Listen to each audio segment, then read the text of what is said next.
والصلاة والسلام على أشرف المرسلين وعلى آله وصحبه أجمعين. أما بعد، فقد قال الله تبارك وتعالى في القرآن الكريم: أعوذ بالله من الشيطان الرجيم. بسم الله الرحمن الرحيم.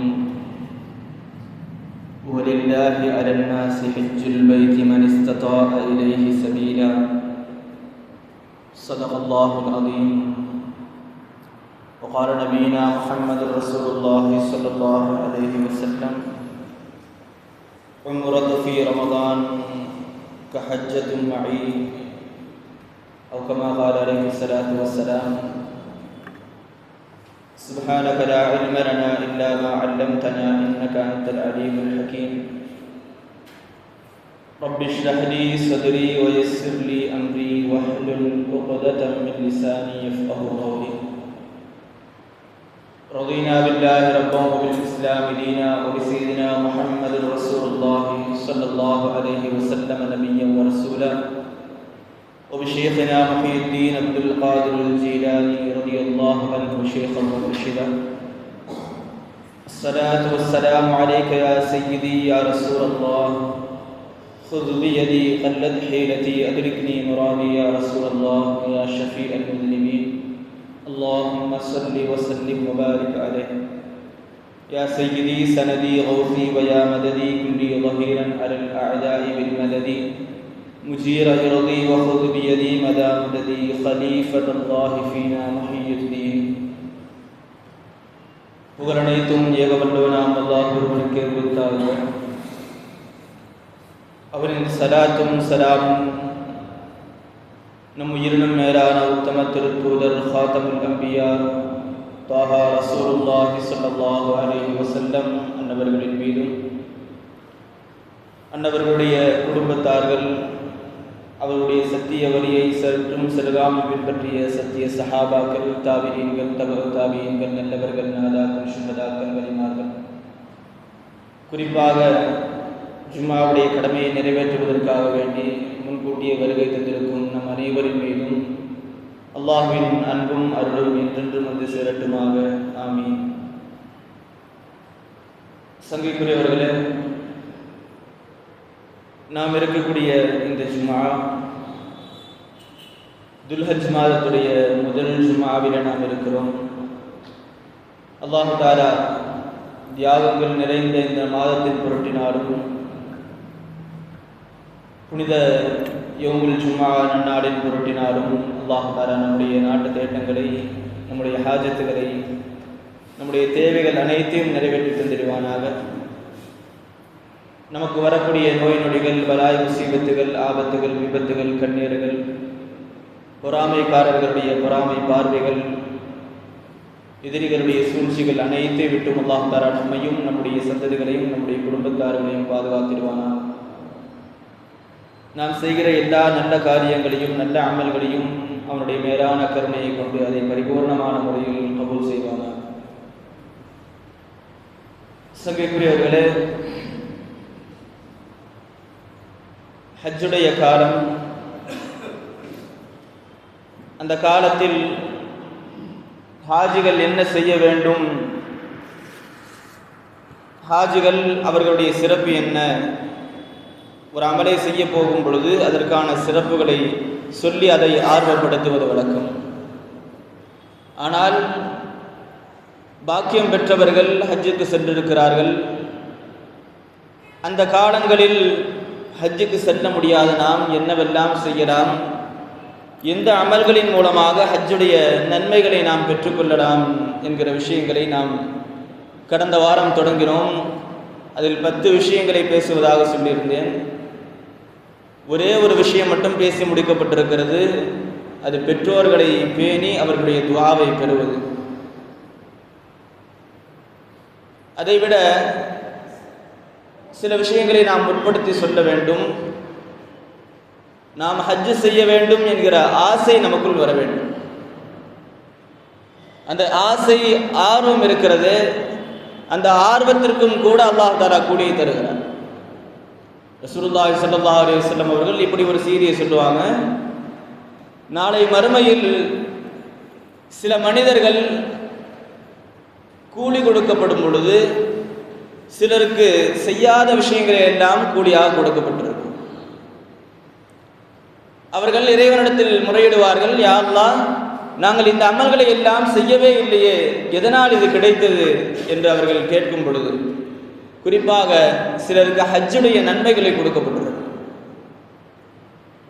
அந்த ஹாஜிகள், அதாவது ஹஜ்ஜுடைய நன்மையை கொடுக்கப்பட்டவர்கள் ஏழைகள் கேட்பார்கள், யா அல்லாஹ், நாங்கள் உலகத்தில் வாழக்கூடிய காலத்தில் ஏழைகளாக இருந்தோம், ஹஜ்ஜு செய்வதற்கான வசதிகள் வாய்ப்புகள் எங்களிடத்தில் இல்லை, ஆனால் எங்களை ஹாஜிகளாக நீ எழுதி வைத்திருக்கிறாயே என்று இறைவனிடத்தில் கேட்கப்படும். அப்பொழுது இறைவன் பதில் சொல்வானாம், ஹாஜிகள் அவர்களை நீங்கள் வழி அனுப்பும் பொழுது, ஹாஜிகள் ஹஜ்ஜுக்கு புறப்பட்டு செல்கிறார்கள் என்ற செய்தியை நீங்கள் கேட்கும் பொழுது, நாமும் செல்ல வேண்டுமே, நமக்கும் அந்த காசு இருந்தால் நாமும் சென்றிருப்போமே அந்த என்ற ஏக்கம் உங்களுக்கு வந்தது இல்லையா? அந்த ஏக்கத்தின் காரணமாக உங்களுக்கு இந்த கூலி கொடுக்கப்பட்டது என்பதாக அல்லாஹ் தஆலா சொல்றார். ஹஜ் செய்ய வேண்டும் என்கிற ஆசை ஹாஜிகளை பார்க்கும் பொழுது, குறிப்பாக அந்தந்த நாட்கள், ஹஜ்ஜுடைய குறிப்பான 5 நாட்கள், அரஃபாவுடைய நாள், அதற்கடுத்ததாக ஐயாமு தஷ்ரீக்குடைய 3 நாட்கள், துல்ஹஜ் பெருநாளுடைய 10வது நாள். இந்த குறிப்பாக 5 நாட்களில் ஹாஜிகள் செய்யக்கூடிய அமல்கள் ஒவ்வொன்றையும் நாம் நினைத்து பார்க்க வேண்டும். இந்நேரத்தில் ஹாஜிகள் இந்த இடத்துல இருப்பாங்க,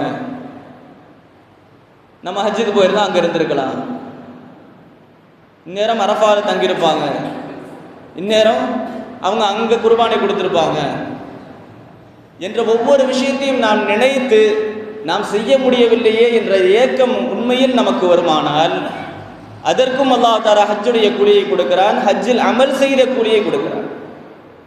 ரசூலுல்லாஹி ஸல்லல்லாஹு அலைஹி வஸல்லம் அவர்கள் ஒரு முறை போருக்கு சென்று திரும்பி வந்து கொண்டிருக்கக்கூடிய நேரம், திரும்பி வந்துட்டு இருக்கும் பொழுது ரசூலுல்லாஹி ஸல்லல்லாஹு அலைஹி வஸல்லம் அவர்கள் சஹாபாக்களை பார்த்து சொல்றாங்க, இன்னபில் மதீனத்தி ரிஜாலன், மதீனாவில் சில மக்கள் இருக்கிறார்கள், மா சிறுத்தும் மசீரன் வலா கத்தஅத்தும் வாதியன், நீங்கள் ஒரு எட்டு எடுத்து வைக்கவில்லை, ஒரு ஓடையை, ஒரு நகரத்தை கடக்கவில்லை, அவர்கள் உங்களுடன் இருந்தே தவிர. அதாவது நீங்கள் எங்கு போனாலும் அவர்கள் உங்களோடு வருகிறார்கள் என்பதாக ரசூலுல்லாஹி ஸல்லல்லாஹு அலைஹி வஸல்லம் சொன்னார். சஹாபாக்கள் கேட்டாங்க, அவங்க இருக்கிறது மதீனால, எங்க கூட இப்படி வருவாங்க? அவர்கள் இருப்பது மதீனாவில் என்று நீங்கள் ஆரம்பித்தீர்கள், ஆனால் உங்களோடு வருகிறார்கள் என்று நீங்கள் சொல்கிறீர்களே, அது எப்படி என்று சஹாபாக்கள் கேட்கும் பொழுது ரசூலுல்லாஹி ஸல்லல்லாஹு அலைஹி வஸல்லம் அவர்கள் சொன்னார்கள், அவர்களை நோயோ அல்லது வேறு ஒரு காரணமோ தடுத்து விட்டது, அவர்களுடைய எண்ணங்கள், அவர்களுடைய உள்ளத்துடைய ஓட்டங்கள் எல்லாம் உங்களோடே இருக்கிறது, நாம் ரசூலுல்லாஹ்வோடு போயிருந்தால் அந்த நன்மை கிடைச்சிருக்குமே அப்படிங்கிற ஏக்கம் மதீனால இருக்கிறவங்களுக்கு இருக்குது. அதே ஏக்கம் நம்மிடத்தில் இருக்குமானால், ஹஜ்ஜுக்கு போயிருக்கக்கூடியவர்களை பார்த்து நம்ம ஹஜ்ஜுக்கு போயிருந்தால் இந்த நன்மை கிடைச்சிருக்குமே, இந்த பாக்கியத்தை நாம் பெற்றிருக்கலாமே என்ற ஒரு ஏக்கம் நம்மிடத்தில் வரும் பொழுது அதற்கான கூலியும் அல்லாஹ் தஆலா சேர்த்து தருகிறார். அதற்கு இன்னொரு ஹதீஸையும் சான்றாக தருவார்கள். ரசூலுல்லாஹி ஸல்லல்லாஹு அலைஹி வஸல்லம் அவர்கள் சொல்லுகிறார்கள், மன் சஅல ஷஹாதத்தன் சாதிகா, யார் உண்மையில் ஷஹீதாக வேண்டும் என்ற ஆசையோடு, யா அல்லாஹ் எனக்கு ஷஹாதத்தை கொடு, நான் ஷஹீதாக வேண்டும் என்று யார் கேட்கிறார்களோ, பல்லகஹுல்லாஹு மனாசில ஷுஹதா இம்மாத அலா ஃபிராஷி, அவர் படுக்கையில் மௌத்தானாலும் சரி அவருக்கு ஷஹீதுடைய அந்தஸ்து கொடுக்கும். உண்மையில் அவருடைய எண்ணம் நான் ஷஹீதாக வேண்டும் என்ற ஒரு ஆசை, அதை துஆவாக கேட்கிறார். அப்படி கேட்கும் பொழுது அவருக்கு ஷஹீதாகக்கூடிய பாக்கியம் கிடைக்கவில்லை என்றாலும் அவர் கேட்ட அந்த துஆவால், அவருடைய அந்த ஏக்கத்தால் ஷஹீதுடைய கூலி கொடுக்கப்படும் என்று ரசூலுல்லாஹி ஸல்லல்லாஹு அலைஹி வஸல்லம் சொல்றார். அப்படியானால் ஹாஜிகள் ஹஜ்ஜுக்கு செல்லும் பொழுது அந்த ஹஜ்ஜில் நாம் பங்கெடுக்க வேண்டும் என்ற ஆசை நமக்கு அதற்கான கூலியை பெற்றுத்தரும். இரண்டாவது விஷயம்,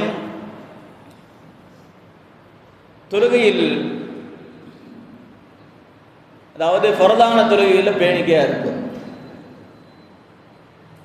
இமாம் ஜமாத்தோட தொழுகிற ஒரு வாய்ப்பு யாருக்கு கிடைக்கிறதோ அவர்கள் குறிப்பாக வீட்டிலே ஒது செஞ்சுட்டு வர்றது, எப்பவுமே ஒதுவோடு இருக்கணும், வீட்டிலேருந்து ஒது செஞ்சுட்டு வர்றது. ரசூலுல்லாஹி ஸல்லல்லாஹு அலைஹி வஸல்லம் அவர்கள் சொல்கிறார்கள், மன் ஹரஜ மின் பைத்திஹி முத்ததஹிரன் இலா ஸலாத்தி மக்தூபா, யார் தன்னுடைய வீட்டிலிருந்தே ஒது செய்தவராக தொழுகைக்காக வேண்டி, ஃபர்தான தொழுகைக்காக வேண்டி பள்ளிக்கு வருகிறாரோ, ஃபஅஜ்ருஹு கஅஜ்ரி ஹாஜில் முஹ்தரிம், ஹரம் ஷரீஃபை ஹஜ் செய்தவருடைய கூலி அவருக்கு கிடைக்கிறது என்றார்கள் ரசூலுல்லாஹி ஸல்லல்லாஹு அலைஹி வஸல்லம். எப்பொழுதும் ஒதுவோடு இருக்க வேண்டும். வீட்டிலிருந்து நாம் தொழுகைக்கு புறப்படும் பொழுது ஒது செய்து விட்டு புறப்பட வேண்டும். அப்படி யார் வீட்டிலிருந்தே ஒது செஞ்சுட்டு வர்றாங்களோ அவங்களுக்கான கூலி ஹஜ்ஜுடைய கூலி, ஹஜ் செய்தவருடைய கூலி. இது எப்படி ஹஜ்ஜுடைய கூலியாக மாறுது? போன வாரமே ஒரு விஷயத்தை சொல்லியிருந்தோம். இதற்கான ரகசியம் என்ன? அமலே செய்யலை, ஆனால் அதுக்கான கூலி எப்படி கிடைக்குது அப்படி எப்படி கொடுக்கப்படுது அப்படிங்கிறதுக்கான ஒரு ரகசியத்தை நான் சொல்லியிருந்தேன். சில விஷயங்கள், அந்த நல்ல விஷயங்களின் மூலமாக அல்லாஹ் தஆலா சில கூலிகளை கொடுக்கிறார். உதாரணத்திற்கு இந்த ஹஜ்ஜுடைய கூலியை நாம் எடுத்துக்கொள்வோம். பிறருடைய கஷ்டத்தை நீக்குவதனால், யார் ஒருவருடைய கஷ்டத்தை நீக்குகிறாரோ அவருக்கு ஹஜ்ஜுடைய கூலி கிடைக்கிறது என்பதாக ரசூலுல்லாஹி ஸல்லல்லாஹு அலைஹி வஸல்லம் சொன்னாங்க. ஹஜ்ரத் சையதுனா ஹுசைன் ரலியல்லாஹு தஆலா அன்ஹு அவர்கள் தவாஃப் செஞ்சுட்டு இருக்கிறாங்க. காபாவை தவாஃப் செஞ்சுட்டு இருக்கும் பொழுது அங்கிருந்த ஒரு மனிதர் வந்தார். அந்த மனிதர் சொன்னார், ஒரு மனிதர் கஷ்டத்தில் இருக்கிறாரு, அவருக்கு உதவி செய்யறதுக்கு வாங்க அப்படின்னு கூப்பிட்டார். ஹுசைன் ரலியல்லாஹு தஆலா அன்ஹு தவாஃப் விட்டுட்டு போறாங்க. ஹஜ் உம்ரால தவாஃப் எவ்வளவு பெரிய விஷயங்க.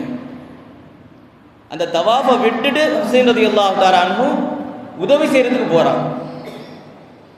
அப்படி உதவி செய்ய போகும் பொழுது வழியில ஒரு மனிதர், யார் கூப்பிட வந்தார் இல்லையா, ஒருத்தர் கூப்பிட வந்தார். நம்ம ஒரு விஷயத்தை சொல்லும் பொழுது அதை எதிர்த்து பேசுறவங்க, இதை செய்யாதீங்க அப்படின்னு எதிர்க்கிறவங்க நிறைய பேர் இருப்பாங்க. நல்லது சொல்றதுக்கு ஒருத்தர் இருந்தா அதை தடுக்கிறதுக்கு பல பேர் இருப்பாங்க. அப்படி யார் சொல்ல வந்தாரோ அவர் மீது பொறாமை கொண்ட ஒரு மனிதர் சொன்னார், நீங்க தவாஃபை விட்டுட்டா போறீங்க, அது இவர் பேச்சு கேட்டுட்டா போறீங்கன்னு கேட்டார். அப்பொழுது ஹுசைன் ரலியல்லாஹு தஆலா அவர்கள் எந்த ஒரு விஷயத்தையும் கேட்காம போயிட்டு அங்க உதவி செஞ்சுட்டு திருப்பி வராங்க. உதவி செஞ்சுட்டு திருப்பி வரும் பொழுது அந்த மனிதர் அப்பயே நிற்கிறார். அங்க வந்துட்டு சொன்னாங்க, நான் ரசூலுல்லாஹி ஸல்லல்லாஹு அலைஹி வஸல்லம் அவர்கள் சொல்வதை கேட்டிருக்கிறேன், மன் ذهب في امري لاخيه, யார் தன்னுடைய சகோதரனுடைய ஒரு கஷ்டத்திற்காக வேண்டி செல்கிறார், ஃபகுலியத் ஹாஜதஹு, அவர் அந்த தேவை நிறைவேற்றி கொடுக்கிறார், குதிப லஹு ஹஜ்ஜத்தும் வ உம்ரா, யார் ஒரு ஆளுக்கு உதவி செய்ய போய் உதவி செஞ்சுட்டு வராரோ அவருக்கான கூலியை ரசூலுல்லாஹி ஸல்லல்லாஹு அலைஹி வஸல்லம் அவர்கள் சொல்லுகிறார்கள், அவருக்கு ஹஜ்ஜுடைய இன்னும் உம்ராவுடைய கூலி கொடுக்கப்படும். ஃபஇல்லம் யுக்லத், அந்த தேவையை நிறைவேற்றலை, அதாவது உதவி செய்ய போனவர் உதவி செய்ய முடியல அவரால், ஆனால் போனார் இல்லையா, அந்த போனதுக்கான கூலி குத்திபத் லஹு உம்ரா, உதவி செய்யணும்னு நினச்சி போகிறாங்க இல்லையா, அதற்கான கூலி ரசூலுல்லாஹி ஸல்லல்லாஹு அலைஹி வஸல்லம் சொன்னாங்க, அவருக்கு உம்ராவுடைய கூலி கிடைக்கிறது என்பதாக ரசூலுல்லாஹி ஸல்லல்லாஹு அலைஹி வஸல்லம் சொன்னாங்க. வந்துட்டு சொன்னாங்க, ஹுசைன் ரலியல்லாஹு அன்ஹு, நான் இருந்தது தவாஃப்ல, ஆனால் என்னுடைய பாட்டனார் பெருமானார் ரசூலுல்லாஹி ஸல்லல்லாஹு அலைஹி வஸல்லம் அவர்கள் பரிபூர்ணமான ஹஜ்ஜுடைய கூலியை பெற்று தரக்கூடிய ஒரு அமலை எனக்கு சொல்லி கொடுத்துருக்கிறாங்க. அதை நான் செஞ்சுட்டு வந்துட்டேன், எனக்கு ஹஜ்ஜுடைய கூலியும் கிடைச்சிருச்சு, இப்போ தவாஃபுடைய கூலியும் எனக்கு கிடைக்க போகுதுன்னா. இப்படி சில விஷயங்கள், நல்ல காரியங்கள், உதவிகள் சில நேரங்களில் ஹஜ்ஜு செய்வதை விடவும் சிறப்பாக இருக்கும். அதாவது ஹஜ்ஜை செய்ய விடாமல் ஆக்கிறதுக்கான பயான் கிடையாது. போன வாரம் பேசும்போது கூட ஒரு ஆள் சொன்ன விஷயம், நீங்கள் பேசுகிறத பார்த்தா ஹஜ்ஜுடைய ஆர்வம் போயிடும் அப்படின்னா, ஹஜ்ஜுடைய ஆர்வத்தை போக்குவதற்கான விஷயம் அல்ல, ஹஜ்ஜு செய்ய முடியாதவர்கள் அதோட கூலியை எப்படி அடைந்து கொள்ளலாம் என்கிற விஷயம். ஹஜ்ரத் சையதுனா அப்துல்லாஹ் இப்னுல் முபாரக் ரலியல்லாஹு தஆலா அதாவது ஒவ்வொரு ஆளை பற்றி சொல்லும் பொழுதும், பெரியவங்களை பற்றி சொல்லும் பொழுதும் அவர்களுடைய பேரை நமக்கு ஞாபகத்தில் இருக்கணும் அப்படின்னா அவங்க எப்படிப்பட்டவங்க நம்ம ஃபஸ்ட்டு தெரிஞ்சுக்கணும். ஒவ்வொரு ஆளை பற்றி சொல்லும் பொழுதும் அந்த பேரை படிக்கும் பொழுதும் அது யார், எப்படிப்பட்டவங்க, அவங்க எதுக்கு அவங்கள பற்றி பேசுகிறாங்க அப்படிங்கிறத நம்ம ஃபஸ்ட்டு தெரிஞ்சுக்கணும். அதாவது அவங்க காலத்தில் வாழ்ந்த சில பேர் சொன்ன வார்த்தைகள் என்ன தெரியுமா? அப்துல்லாஹ் இப்னு முபாரக் ரலியல்லாஹு அன்ஹு அவர்களை பற்றி, இவர்கள் சஹாபாக்களுக்கு நிகரானவர்கள். அதாவது மிகைப்படுத்தி சொல்வதற்கல்ல, இவர்களுக்கும் சஹாபாக்களுக்கும் ஒரே ஒரு வித்தியாசம் என்ன? ரசூலுல்லாஹி ஸல்லல்லாஹு அலைஹி வஸல்லம் அவர்களை சஹாபாக்கள் பார்த்துருக்கிறாங்க, இவங்க பார்க்கல. மற்றபடி எல்லா அமல்களிலும் சிறந்தவர்கள், ஹதீஸ் கலைகளிலும் சிறந்தவர்கள். இன்னும் சொல்ல போனால் போரையும் செய்திருக்கிறார்கள். இன்னும் சொல்ல போனால் மார்க்கத்துடைய அறிஞர், உலகப்பற்றற்ற வாழ்க்கையை வாழ்ந்த ஜாஹிது, அது மட்டும் இல்லாமல் பெரிய பணக்காரர், பெரிய ஒரு வியாபாரி. இப்படி ஒவ்வொரு விஷயத்திலும் வியாபாரி பேர் எழுதுங்க, நல்ல வியாபாரியுடைய பேர் எழுதுங்க அப்படின்னா இவங்க பேர் எழுதலாம், தாராளமாக எழுதுங்க. நல்ல ஒரு முஹத்திஸுடைய பேரை சொல்லுங்க அப்படின்னா தாராளமாக இவங்க பேரை சொல்லலாம். இப்படி எந்தெந்த விஷயங்கள் சிறந்த விஷயங்களாக இருக்கிறதோ எல்லா விஷயங்களிலும் தேர்ச்சி பெற்றவர்கள், பெயர் பெற்றவர்கள் அப்துல்லாஹ் இப்னு முபாரக் ரலியல்லாஹு அன்ஹு. எந்த அளவுக்குன்னா புகாரி இமாமுடைய உஸ்தாது, சஹீஹுல் புகாரியில் இருக்கான்னு கேட்குறாங்க இல்லையா, அந்த புகாரி இமாமுடைய உஸ்தாதுங்க. இன்னும் சொல்ல போனால் அபூ ஹனீஃபா ரலியல்லாஹு தஆலா அவருடைய மாணவர், இமாம் மாலிக் ரஹ்மத்துல்லாஹுடைய மாணவர். இப்படி பெரும் பெரும் ஆலிம்களிடத்தில் கல்வி பயின்றவர்கள். அவங்களே சொல்றாங்க, கிட்டத்தட்ட நான் 4000 உஸ்தாதுகளை, முஹத்திஸீன்களை சந்தித்து நான் பாடம் படிச்சிருக்கேன். நம்ம ஸ்கூலுக்கு போனால் 5 பேரை தெரியும், யார் டீச்சர்ஸ் 5 பேரை தெரியும். மிஞ்சி மிஞ்சி போனால் நம்ம வாழ்க்கை ஃபுல்லாக படிச்சுட்டு வந்தால் ஒரு 50 பேர்கிட்ட படிச்சிருக்கோம்.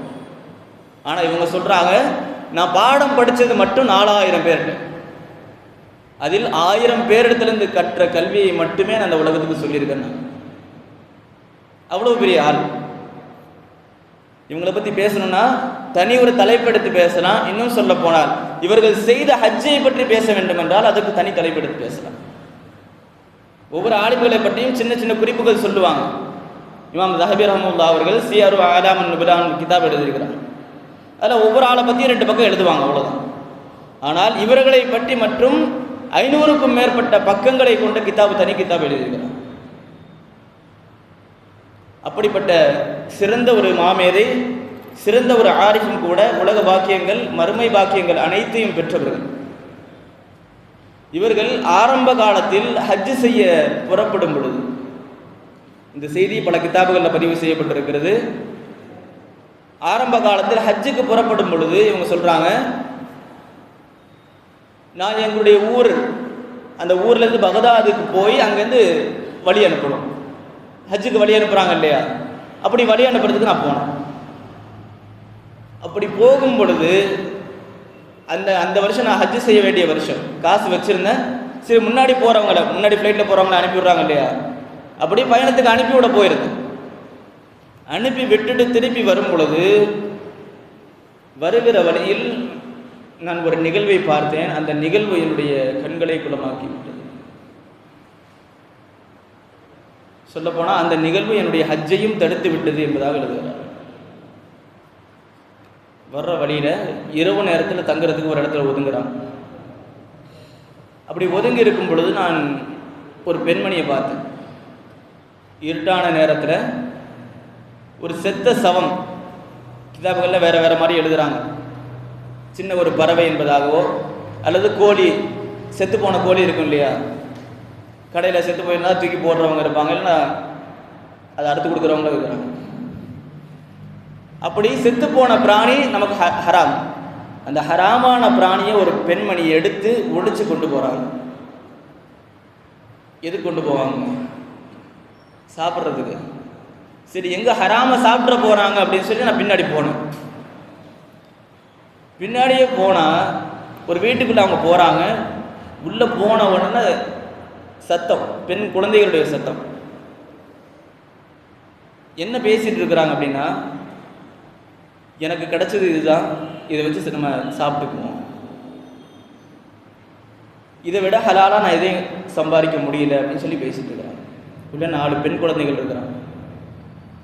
அப்துல்லாஹ் இப்னு முபாரக் ரலியல்லாஹு தஆலா அன்ஹு ஓரத்துலேருந்து பார்க்குறாங்க. பார்க்கும் பொழுது பார்த்துட்டு கதவை தட்டுறாங்க. கதவை தட்டி வெளியே வரும் பொழுது ஒரு ஆண் நிற்கிறத பார்த்த உடனே, நம்முடைய வீட்டு பெண்களுக்கு சொல்லிக் கொடுக்க வேண்டிய ஒரு விஷயம், எந்த ஒரு ஆணிடத்திலும் தைரியமாக இருக்கும். எந்த ஒரு ஆணிடத்தில் பேசுவதாக இருந்தாலும் தைரியமாக பேசணும். ஃபர்ஸ்ட் விஷயம். வந்த உடனே அந்த பெண்மணி கேட்ட விஷயம், யார் நீ? ஒரு ஆணிடத்தில் பேசுகிற பேச்சு இது. அதே பெண்களுடைய சுபாவம் நமக்கு தெரியும் இல்லையா? பெண்களுடைய ஃபுகஹாக்கள் எழுதுறாங்க, பெண்களுடைய குரலும் கூட ஃபித்னான்னு எழுதுறாங்க. பெண்களுடைய குரல், பேசுகிற குரல் இருக்கு இல்லையா, அந்த வாய்ஸ், அது கூட ஃபித்னான்னு எழுதுறாங்க. அப்படி இருக்கும் பொழுது நம்முடைய வீட்டு பெண்களுக்கு இந்த காலத்தில் சொல்லிக் கொடுக்க வேண்டிய விஷயம், யார் இடத்துல பேசுகிறா இருந்தாலும் திமிரா பேசுங்க, தைரியமாக பேசுங்க. வந்து அந்த பெண்மணி சொன்னாங்க, யார் நீ? பதிலுக்கு அவங்க சொன்னாங்க, நான் இந்த ஊர்லேருந்து வரேன், நீங்கள் இந்த கோழி கொண்டு வரதை நான் பார்த்தேன். பதிலுக்கு அந்த பெண்மணி சொன்னாங்க, அது உங்களுக்கு எதுக்கு? இல்லை, எதுக்கு கொண்டு வந்தீங்கன்னு தெரியணும், அது ஹராம், அது ஹராம்ங்கிறது எங்களுக்கு தெரியும், நீங்கள் போங்க அப்படின்னு. பதிலுக்கு மீண்டும் அப்துல்லாஹ் இப்னு முபாரக் ரலியல்லாஹு சொல்கிறாங்க, அல்லாஹ்வின் மீது சத்தியம் மட்டும் சொல்லுகிறேன், நீ இதுக்கு பதில் சொல்லி தான் ஆகணும்னா. பதிலுக்கு அந்த பெண்மணி சொல்கிறாங்க, நான் ஒரு செய்து வீட்டு பெண், அதாவது அஹ்லு பைத், ரசூலுல்லாஹ்வுடைய குடும்பத்தை சார்ந்த பெண். எங்களுக்கு சதகா கூடாது, சதகாவுடைய பொருளை சாப்பிட்றது கூடாது, குறிப்பாக ஜகாத்துடைய பொருளை சாப்பிட்றது கூடாது. அதனால் நாங்கள் யார்ட்டையும் கையேந்தி கேட்கவும் முடியல. அதே மாதிரி நாங்கள் அரசாங்கத்திட்ட போய் சொல்லி காசை வாங்கவும் முடியல. என்னுடைய கணவர் வஃபாத் ஆகிட்டாரு, அவர் இருந்தால் இந்த எங்களுக்கு அந்த நிலைமை கிடையாது. வீட்டில் சம்பாதிக்கிறதுக்கு ஆள் கிடையாது, நான் தான் ஏதாச்சும் பண்ணி என்னுடைய குடும்பத்தை ஓட்டணுங்கிற நிலைமை. பல நாட்கள் இப்படி தான் எங்கேயாவது ஒரு கோழி அல்லது ஏதாவது சத்த பிராணி கிடக்கும், அதை கொண்டு வந்து என்னுடைய மக்களுக்கு கொடுத்து சாப்பிட வச்சுருக்கோம். இது எங்களுக்கு ஹலால். ஏன்னா ரசூலுல்லாஹி ஸல்லல்லாஹு அலைஹி வஸல்லம் அவர்கள் சொல்லுகிறார்கள், உங்களுடைய உயிரை காப்பாற்றிக் கொள்வதற்கு ஹராம சாப்பிடலாம். ஹலாலை அதாவது ஹராமை தவிர எதுவுமே சாப்பிட்றதுக்கு இல்லை அப்படிங்கிற ஒரு சூழ்நிலை வரும் பொழுது ஹராமை சாப்பிட்டாவது நீங்கள் உயிர் வாழ்ந்து கொள்ளுங்கள் என்று சொல்லுகிறார். அப்படி இருக்கையில் அந்த விதத்தில் இது எங்களுக்கு ஹலால் ஆயிடுச்சு, அதனால் நான் இது சாப்பிட்றேன். இது பார்த்த அப்துல்லாஹ் இப்னு முபாரக் ரலியல்லாஹு தஆலா அன்ஹுடைய கண்கள் குளமாகிறது. அவங்க ஹஜ்ஜுக்கு போகிறதுக்கு சில காசு வச்சுருந்தாங்க. சில கிதாபுகளில் எழுதுகிற செய்தி என்ன அப்படின்னா, 300 திர்ஹம் வச்சிருக்கிறாங்க ஹஜ்ஜுக்கு கொடுக்க, ஹஜ்ஜுடைய செலவுக்கு. அந்த 300 திர்ஹத்தை வச்சிருக்கும் பொழுது அந்த 300 திர்ஹத்தை எடுத்து அந்த பெண்மணியுடைய கையில் கொடுத்து சொன்னாங்க, இதை வச்சுட்டு நீங்கள் வாழுங்க, இதுக்கு மேலே தேவைப்பட்டால் என்ன வாங்க, நான் இந்த ஊர்லேருந்து வரேன், இதை உங்கள்கிட்ட வச்சுக்கோங்க, இதுக்கு மேலே தேவைப்பட்டால் என்ன வாங்க அப்படின்னு கொடுத்துட்டு போயிட்டாங்க. வேற காசு கிடையாது. ஆரம்ப காலம், பின்னாடி பெரிய பணக்காரராக வந்தாங்க, பெரிய வியாபாரியாக வந்தாங்க. ஆரம்ப காலத்தில் அந்த காசை வச்சு தான் ஹஜ்ஜு செய்ய வேண்டிய சூழ்நிலை இருந்தது. தான் கூட இருந்தவங்களாம் ஹஜ்ஜுக்கு போயிட்டாங்க, இவங்க வீட்டிலேயே உட்காந்துட்டாங்க, வெளியே வரவே இல்லை. ஊரெல்லாம் கொண்டாடும் பொழுது நம்மகிட்ட அந்த காசு இல்லை அப்படின்னு சொல்லும்போது வீட்டில் ஒதுங்கி உட்காடுறோம் இல்லையா, அந்த மாதிரி ஊரெல்லாம் ஹஜ்ஜுக்கு போகிறாங்க, என்கிட்ட காசு இல்லைன்னு சொல்லி ஒதுங்கி உள்ளே உட்காடுறாங்க. ஹஜ்ஜுடைய காலங்கள் கழிகிறது, ஹஜ்ஜு முடிச்சுட்டு எல்லாம் திருப்பி வந்துட்டு இருக்கிறாங்க. வந்துட்டு இருக்கும்போது ஒவ்வொரு ஆளாக போய் சந்திக்கிறாங்க, எப்படி இருந்தது, துவா செஞ்சீங்களா அப்படின்னு. அப்படி ஒவ்வொரு ஆளையும் சந்திக்கும் பொழுது ஒரு ஆளை போய் பார்க்குறாங்க. முதல் நாள் வந்த கூட்டத்தில் ஒரு ஆளை போய் பார்க்குறாங்க. எப்போ வந்தீங்க, எப்படி இருக்கிறீங்க அப்படின்னு கேட்டோன்னு அவர் சொன்னார், என்கிட்ட பேசாதீங்க, என்கிட்ட பேசாதீங்க.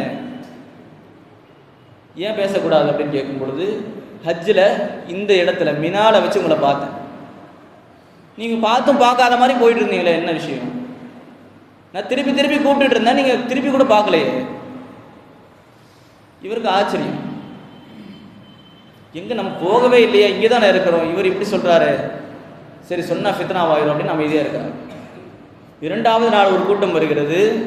அங்கே ஒரு ஆளை சந்திக்க போகிறாங்க. அங்கே இருக்கிறவர் சொல்கிறாரு, நான் அரஃபால வச்சு உங்களை பார்த்தேன், நீங்கள் துவா கேட்டுகிட்டே இருந்தீங்க, முடிக்கிற வரையும் நான் நின்றுட்டு இருந்தேன், கடைசி வரையும் நீங்கள் முடிக்கலை, ஆனால் திடீர்னு ஆளை காணும், நான் எவ்வளவு கூட்டு பார்த்தா நீங்கள் திரும்பி கூட பார்க்கலையே அப்படின்னு. இப்படி வரக்கூடியவர்கள் எல்லாம் ஒவ்வொரு செய்தியை சொல்கிறாங்க, இந்த இடத்துல பார்த்தேன் அப்படின்னு. ஒரு இடம் பாக்கி கிடையாது. இத்தனைக்கும் அவர்கள் இருந்தது வீட்டில். அவர்கள்ட்ட இருந்த ஒரு செயல் என்ன அப்படின்னா, அந்த நேரத்தை அவங்க நினச்சாங்க, அரஃபாவுடைய நாளில் இந்நேரம் ஹாஜிகள்லாம் அரஃபாவில் இருப்பாங்க, நம்ம போக முடியலையே, இந்நேரம் ஹாஜிகள் இந்த கடமைகளை செஞ்சுட்டு இருப்பாங்க, நம்மளால் செய்ய முடியலையே. இத்தனைக்கு இதையும் சேர்த்து சொல்கிறாங்க, இந்நேரம் எல்லா ஹாஜிகளும் ஹஜ்ஜை முடிச்சுட்டு ரசூலுல்லாஹி ஸல்லல்லாஹு அலைஹி வஸல்லம் உடைய ஜியாரத்துக்கு போயிருப்பாங்க, நமக்கு அந்த பாக்கியம் கிடைக்கலையே அப்படின்னு அழுதாங்க. போயிட்டு வந்தவங்க ஒவ்வொரு ஆளாக வந்துட்டு இருக்கிறாங்க. ஒவ்வொரு ஆள்கிட்டையும் இப்படி செய்தி வருது. அதில் ஒரு ஆள், அவர்களுடைய பெயர் குறிப்பிட்டு சொல்லியிருக்கிறார்கள், சஅத் ரபீ இப்னு அஸ்லம் ரலியல்லாஹு அன்ஹு. இவங்களும் பெரிய ஒரு முஹத்திஸ். இவங்க வந்திருக்கும் போது, இவங்க தான் கடைசியாக வந்தவங்க, பார்க்குறாங்க. பார்க்க போகும் பொழுது வந்தவுடனே அவர் திட்ட ஆரம்பிச்சிட்டார், என்ன காரியம் பண்ணீங்க நீங்கள், எனக்கு ஹஜ்ஜு போயிட்டு வர்றது கஷ்டமாயிடுச்சு, பிரயாணம் கஷ்டமாயிடுச்சு அப்படின்னு. என்ன ஆச்சு, எதனால அப்படின்னு கேட்கும் பொழுது அவங்க சொன்னாங்க, நான் ரவுலாவில் இருக்கும் பொழுது, ரசூலுல்லாஹி ஸல்லல்லாஹு அலைஹி வஸல்லம் உடைய ரவுலாவில் இருக்கும் பொழுது நான் சலாம் சொல்லி கொண்டிருக்கக்கூடிய அந்த நேரத்தில் என் கையில் ஒரு பையை கொண்டு வந்து கொடுத்தீங்க, காசு பை கொடுத்து, இதை வச்சுக்கோங்க நான் வாங்கிக்கிறேன் அப்படின்னு கொடுத்தீங்க, ஆனால் திரும்பி வாங்கவே இல்லையே, அதை பாதுகாக்கிறதே பெரிய விஷயமாயிடுச்சு எனக்கு. இவங்க யோசிக்கிறாங்க, நான் போகவும் இல்லை, ஜியாரத்துக்கு போகணும்னு நினச்சா நான் போகவே இல்லை, ஆனால் இவர் இப்படி சொல்கிறாரு அப்படின்னு சொல்லி பையை வாங்கி வச்சுட்டாங்க. அன்று இரவு அவர்கள் தூங்கும் பொழுது கண்மணி முஹம்மது ரசூலுல்லாஹி ஸல்லல்லாஹு அலைஹி வஸல்லம் அவர்கள் கனவுல வரும் பொழுது அந்த தோற்றம் ஆரம்பத்தில் அவங்க பார்க்கக்கூடிய நேரத்தில் அவங்களுடைய தோற்றம் ஆச்சரியமாக இருக்குது. அப்போ ரசூலுல்லாஹி ஸல்லல்லாஹு அலைஹி வஸல்லம் அவர்கள் கேட்ட வார்த்தைகளை பதிவு செய்திருக்கிறார்கள், அலஸ்த தத்ரி மன் அன, நான் யாருன்னு உனக்கு தெரியாதா அப்படின்னு கேட்குறாங்க ரசூலுல்லாஹ். பதிலுக்கு அவங்க பார்த்துட்டே இருக்கிறாங்க. அந்த நேரத்தில் ரசூலுல்லாஹி ஸல்லல்லாஹு அலைஹி வஸல்லம் அவர்கள் சொல்லுகிறார்கள், அன ஹபீபுக வ ஷஃபீகுக யௌமல் கியாமா, நான் உன்னுடைய ஹபீப், உன்னை மறுமையில் ஷஃபாத் செய்து காப்பாற்றக்கூடிய ஷாஃபி, நான் தான் முஹம்மது ரசூலுல்லாஹி ஸல்லல்லாஹு அலைஹி வஸல்லம் என்று அவர்கள் சொல்லும் பொழுது அந்த அப்துல்லாஹ் இப்னு முபாரக் ரலியல்லாஹு தஆலா திகைச்சு போனார்.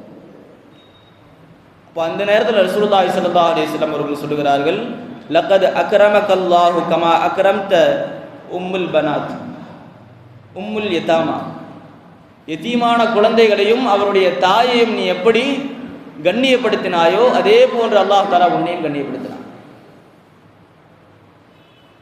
வஸதரக கமா சதர்தல் யதாமா, யதீமான குழந்தைகளை அவர்களை கேவலப்படுத்தாமல் நீ எப்படி பாதுகாத்தாயோ, ரகசியமாக அவர்களுக்கு நீங்கள் உதவி செய்தீர்களோ அதே போன்று அல்லாஹ் தஆலா உங்களுடைய ரகசியத்தையும், நீங்கள் ஹஜ்ஜுக்கு போல அப்படிங்கிற ரகசியத்தை அல்லாஹ் பாதுகாத்துட்டான். பாதுகாத்து என்ன செய்தான் அதையும் சொல்லுகிறார்கள், இன்னல்லாஹ ஹலக மலக்கன், அல்லாஹ் தஆலா ஒரு மலக்கை படைக்கிறான், அலா சூரத்திக, உன்னுடைய சூரத்தில் உங்களுடைய தோற்றத்தில் அல்லாஹ் தஆலா ஒரு மலக்கை படைக்கிறான்.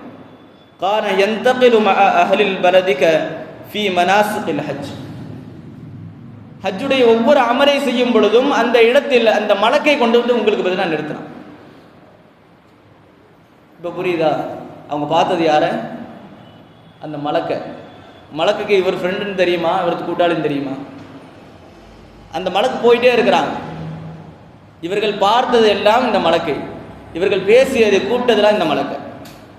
கடைசியில் சொன்னாங்க ரசூலுல்லாஹி ஸல்லல்லாஹு அலைஹி வஸல்லம்,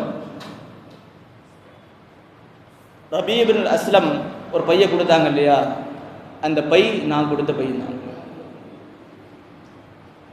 இது என்னுடைய குடும்பத்தை பாதுகாப்பதற்காக வேண்டி, என்னுடைய குடும்பத்தை கண்ணியப்படுத்துவதற்காக வேண்டி, உன்னுடைய ஹஜ்ஜுக்கு வச்சிருந்த காசை கூட நீங்கள் கொடுத்தீங்க இல்லையா, என்னுடைய குடும்பத்தை பாதுகாக்கிறதுக்காக. அதுக்கு அல்லாஹ் தஆலா கொடுத்த கூலி இது. எல்லாருக்கும் ஒரு ஹஜ்ஜுடைய நன்மை, இன்னல்லாஹ கதப லக 70 ஹஜ்ஜா, உங்களுக்கு 70 ஹஜ்ஜுடைய கூலி அல்லாஹ் தஆலா எழுதியிருக்கிறான். அதோட முடிக்கல, அல்லாஹ் தஆலா ஒவ்வொரு வருஷமும் அதை கொடுத்த காசு வச்சிருந்தாங்க இல்லையா, அந்த காசை வச்சு தான் அவங்களுடைய வாழ்நாள் முழுவதும் ஒரு வருஷம் ஹஜ்ஜு போச்சு, கடைசி வரைக்கும் ஒரு வருஷம் கூட விடாமல் ஹஜ்ஜு செஞ்சிருக்கிறான். அப்துல்லாஹ் பின் முபாரக் ரலியல்லாஹு தஆலா சொல்றாங்க, ரசூலுல்லாஹி ஸல்லல்லாஹு அலைஹி வஸல்லம் அவர்கள் சொன்னார்கள், நீங்கள் ஹஜ்ஜுக்கு போனாலும் சரி போறனாலும் சரி அல்லாஹ் தஆலா உங்களுக்கென்று ஒரு மலக்கை படைத்து விட்டான், அவர் கியாமத்து நாள் வரை உங்களுக்காக வேண்டி ஹஜ் செய்யணும். அவர் ஹஜ் செய்யும் பொழுதெல்லாம் அதற்கான கூலி உங்களுக்கு கிடைத்து கொண்டே இருக்கிறது என்பதாக ரசூலுல்லாஹி ஸல்லல்லாஹு அலைஹி வஸல்லம் கனவுல வந்து சொல்லியிருக்காங்க. இது சாதாரண செய்தி அல்ல, அதாவது மறுபடியும் சொல்ல வேண்டிய விஷயம். பல கிதாபுகளில் இது பதிவு செஞ்சிருக்கிறாங்க. இப்னுல் அசாக்கிர், இப்னு கசீர், அதே போன்று பிதாயா வன் நிஹாயா போன்ற கிதாபுகளில் வரலாற்று ஆசிரியர்கள் பல முறை பதிவு செய்திருக்கிற ஒரு செய்தி. இது ஏதோ கதை கேட்குறோம் அப்படிங்கிற மாதிரி ஆயிரம் வேணாம். நாம் ஆரம்பத்தில் சொல்ல வந்த விஷயம் இதுதான். சில விஷயங்கள் நம்முடைய நீயத்து இருக்கும், அந்த நீயத்துக்கு ஏற்றவாறு அல்லாஹ் தஆலா ஒரு மலக்க படைச்சு அதை அமல செய்ய வைக்கிறான். ஆரம்பத்தில் சொன்னாங்க இல்லையா ரசூலுல்லாஹி ஸல்லல்லாஹு அலைஹி வஸல்லம், நீங்கள் ஒரு அமல செய்கிறதுனால இதற்கான கூலி இதுன்னு சொன்னாங்க. எப்படி அப்துல்லாஹ் பின் முபாரக் ரலியல்லாஹு தஆலா அவர்கள் அந்த சதகாவின் மூலமாக அல்லாஹ் தஆலா ஒரு மலக்க படைச்சு அமல் செய்ய வச்சானோ, அதே போன்று அது அல்லாஹ்வுக்கு தெரியும். நாம் ஒரு செய்கிற ஒரு விஷயம், அதே ரசூலுல்லாஹி ஸல்லல்லாஹு அலைஹி வஸல்லம் அதற்கான கூலி ஒன்று சொல்லியிருப்பாங்க, இந்த அமலை செஞ்ச கூலி அப்படின்னு. அந்த அமலை செய்கிறதுக்குன்னு அல்லாஹ் தஆலா ஒரு மலக்க படைக்கிறான். அல்லாஹ் தஆலா நம்முடைய செயல்கள் அனைத்தையும் சீராக்கி தந்திடுவானாக. ரசூலுல்லாஹி ஸல்லல்லாஹு அலைஹி வஸல்லம் அவர்கள் எந்தெந்த காரியங்களை நமக்கு எடுத்து நடக்க வேண்டும் என்று கட்டளையிட்டிருக்கிறார்களோ அதை அனைத்தும் எடுத்து நடக்கக்கூடிய தௌஃபீக்கையும், எதை விலகி நடக்க வேண்டும் என்று தடுத்திருக்கிறார்களோ அவைகள் அனைத்தையும் விலகி நடப்பதற்கும் தௌஃபீக் செய்வானாக. குறிப்பாக இந்த ஹஜ்ஜுடைய காலங்களில் ஹஜ்ஜுடைய கூலியை நமக்கு எதுவெல்லாம் பெற்றுத்தருமோ அந்த அமல்களை அதிகமாக செய்வதற்கான தௌஃபீக்கை தந்திடுவானாக. குறிப்பாக ஏழைகளுக்கு உதவி செய்வது, அந்த நோக்கத்தில்தான் குர்பானியுடைய ஒரு பகுதி ஏழைகளுக்கு என்று கட்டாயம் கொடுத்தாக வேண்டும் என்று ஒதுக்கப்பட்டிருக்கிறது. அந்த ஏழைகளுக்கு நாம் அதிகமாக உதவி செய்வதற்கான தௌஃபீக்கையும், அந்த உதவியின் மூலமாக ரசூலுல்லாஹி ஸல்லல்லாஹு அலைஹி வஸல்லம் அவர்கள் நமக்கு வாக்குறுதி தந்த ஹஜ் உம்ராவுடைய நன்மைகளையும் கூலிகளையும் அல்லாஹ் தஆலா நம் அனைவருக்கும் நசீபாக்குவானாக. இறை இல்லமாம் கஅபா ஷரீஃபையும், இறை தூதரின் நிர்வாகமான ரவுதா ஷரீஃபையும் நம்முடைய வாழ்க்கையில் பல முறை கண்டு தரிசிக்கக்கூடிய பேரின்பு பாக்கியத்தை அல்லாஹ் தஆலா உங்களுக்கும் எனக்கும் நம்மை சார்ந்த அனைவருக்கும் நசீபாக்கி தந்திடுவானாக. நாம் எப்படி இந்த சபையில் ஒன்று கூடி இருக்கிறோமோ அதே போன்ற நாளை மறுமையில் கண்மணி முஹம்மது ரசூலுல்லாஹி ஸல்லல்லாஹு அலைஹி வஸல்லம் அவருடைய சந்நிதியில் சொர்க்கத்தில் உயர்ந்த சொர்க்கமான ஜன்னத்துல் ஃபிர்தௌஸிலே அல்லாஹ் தஆலா நம்மையும் நம்முடைய சந்ததிகளையும் ஒன்று கூட்டி அருள்வானாக என்ற நல்ல துஆவுடன் நிறைவு செய்கிறேன். வாஹிரு தஅவானா அல்ஹம்துலில்லாஹி ரப்பில் ஆலமீன். முக்கியமான அறிவிப்பு, இன்ஷா அல்லாஹ் இந்த வருடம் நம்முடைய பள்ளியில் கூட்டு குர்பானிக்கான ஏற்பாடுகள் நடைபெற்று கொண்டிருக்கிறது. அதில் ஒரு பங்குக்கான விலை 4500 ரூபாய் என்பதாக நிர்ணயம் செய்யப்பட்டிருக்கிறது. அதில் கலந்து கொள்ள விரும்புபவர்கள் தாராளமான முறையில் நிர்வாகத்தை தொடர்பு கொண்டு முன்கூட்டியே தங்களுடைய பெயர்களை பதிவு செய்து கொள்ளுமாறு உங்களை அன்போடு கேட்டுக்கொள்கிறோம். அதே போன்று நாம் கடந்த 2 வாரமாக திக்ருகள் லா இலாஹ இல்லல்லாஹ் முஹம்மது ரசூலுல்லாஹ் என்ற திக்ரையும், அதே போன்று ஸல்லல்லாஹு அலைஹி வஸல்லம் அவர்கள் மீது ஸலவாத்துகளையும் ஓத சொல்லியிருந்தோம். அதனுடைய அடிப்படையில் இதுவரை ஸலவாத்துகள் 3,84,650 முறை ஸலவாத்துகள் ஓதப்பட்டிருக்கிறது. அதே போன்று திக்ருகள் லா இலாஹ இல்லல்லாஹ் என்ற திக்ரு 4,56,650 முறை ஓதப்பட்டிருக்கிறது. அல்லாஹ் தஆலா இதை விட அதிகமான ஸலவாத்துகளையும் திக்ருகளையும் ஓதுவதற்கான தௌஃபீக்கை அல்லாஹ் தஆலா நமக்கு தந்திடுவானாக. அந்த திக்ருகளின் மூலமாக ஸலவாத்துகளுடைய பரக்கத்தினால் அல்லாஹ் தஆலா நம்முடைய வாழ்க்கையை, ஈருடைய வாழ்க்கையும் அல்லாஹ் தஆலா சிரிப்பாக்கி தந்திடுவானாக. முன் சொன்ன தொழுவாதவும் தொழுவோம்.